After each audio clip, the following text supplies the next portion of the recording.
So traditional machine learning techniques that we have covered so far are not directly applicable to working with time series data because of the temporal ordering between the different data points in the time series data. This ordering violates what we call the IID principle, independent and identically distributed principle. For example, seasonal variations and seasonality and other factors that repeat over regular intervals of time ensure that the data points are not independent of one another. There exists some relation, which is the basis for time series data. There could also exist a distribution shift as we move from the past to the future, violating the identical portion of the IID principle. So how do we handle time series data then? So it's possible to convert time series into a format suitable for traditional machine learning by generating suitable time series features, which we will go into a little bit of detail in this particular module. There also exist specific ways to split the data into train and test, which we also need to do to ensure that we can apply traditional machine learning techniques. Additionally, there also exist specific time series models like ARIMA, Facebook Profit, etc., of which we will cover a few in the rest of the module. Like with any machine learning task, we first need to establish a baseline for the data that we are working with. Why do we need a baseline? Well, any model that we obtain by training on the time series data has to perform at least equal to, if not better, than the baseline model that we create. In time series, the most common baseline model is what we call a naive forecast or a persistence algorithm, where at any given particular point t, the prediction for t plus 1 or t plus whatever is the value of the time series k time steps away in the past. At its most simplest base case, k equals 1, where merely the previous value is predicted as the value of the time series for the next time step. Okay, let's clarify this with a very concrete example. Let's bring in the passengers data set. We will be using a naive forecast with k equals 1, meaning at any given month, we are going to predict what the passenger count of the previous month was as the prediction for the number of passengers for the next month. And as seen in the slide, this can be easily achieved using the shift method with the value of 1 passed into. Let's look at a specific example, April 1949, which is the fourth row. The target is the passenger count for May 1949, which is 121 in our example. And what the baseline model is going to predict is the passenger count from the previous month as its expected value. In this case, March 1949. So 132, as you can see in the right column.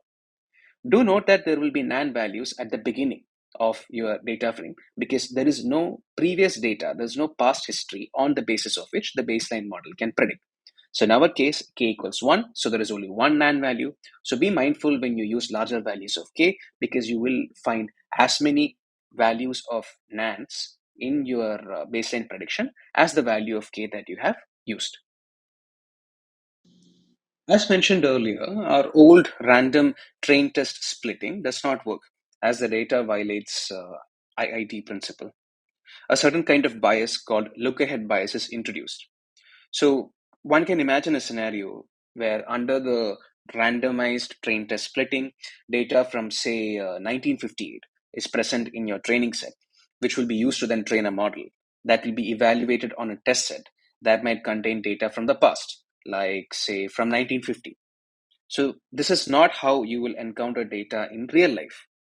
So there are two common strategies that you use to deal with look ahead bias.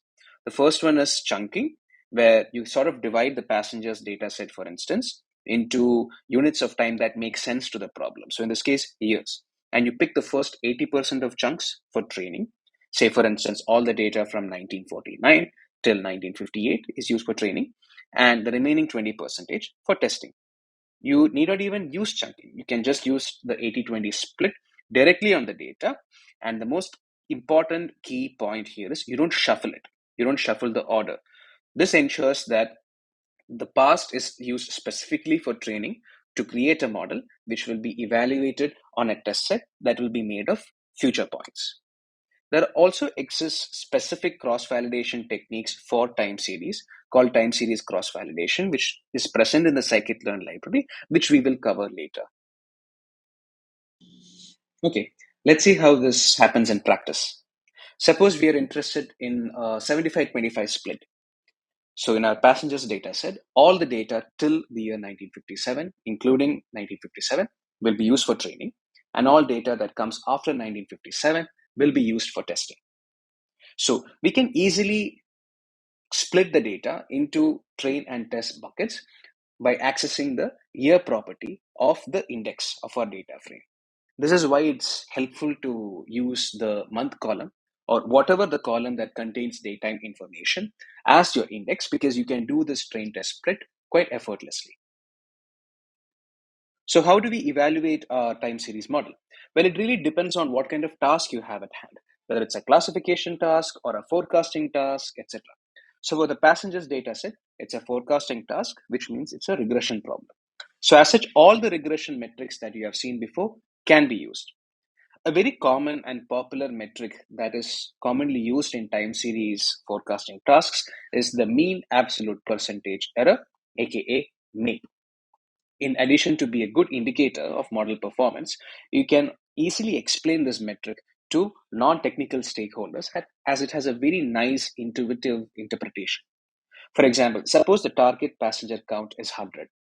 A MAPE of 10 percentage means that the prediction of our model is either 10 percentage higher or 10 percentage lower than this target value of 100, which means the prediction is either 90 or 110.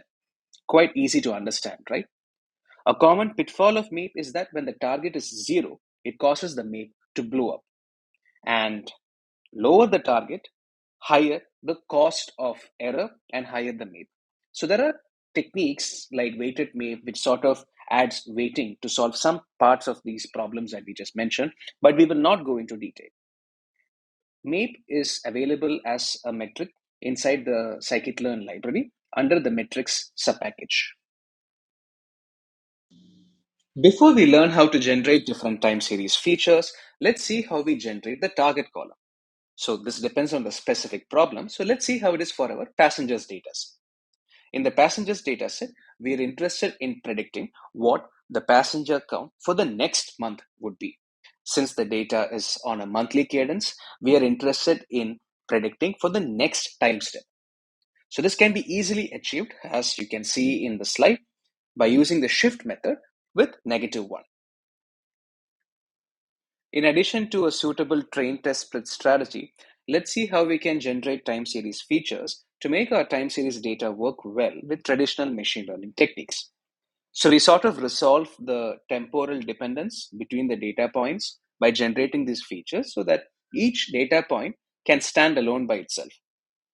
The idea is that given a particular point in time, we can use all the information available to us till that particular time point.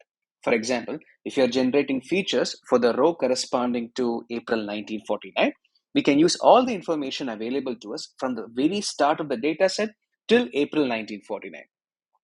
So there are 4 points to consider while we are generating features for time series data: the specific properties of the time series, the frequency, the domain knowledge, and the external factors that we need to consider. There also exists automated time series feature generation packages which produce a ton of cross-domain features like features from finance, physics, chemistry, etc. As you can imagine, it's kind of difficult for you to know how each feature is constructed. So these libraries also have some feature selection techniques built into them. A few examples like TS-Fresh, Cesium, feature tools are mentioned in the slide. So let's see how this is done in practice. So for our passengers data set, we are generating two sets of lag features, one window feature, and a specific temporal feature. And we have seen what functions or attributes that we need to use to generate these features in the earlier slides in the module. So the slide shows these steps in action, and voila. In addition to the passengers column, now we can leverage 4 additional features to make predictions for the target column. So we have successfully transformed our time series data into a format that's suitable for traditional machine learning. So from here on out, it's going to be the exact same steps as you must have done for any supervised regression problem. So as you can see, There's a marginal improvement over the baseline performance when we build and fit a simple linear regression model without any kind of hyperparameter tuning or scale. Now that we have transformed our data into a format suitable for traditional machine learning, there's really nothing stopping us from using any sophisticated algorithms like random forests, XGBoost, etc., for the specific problem at hand.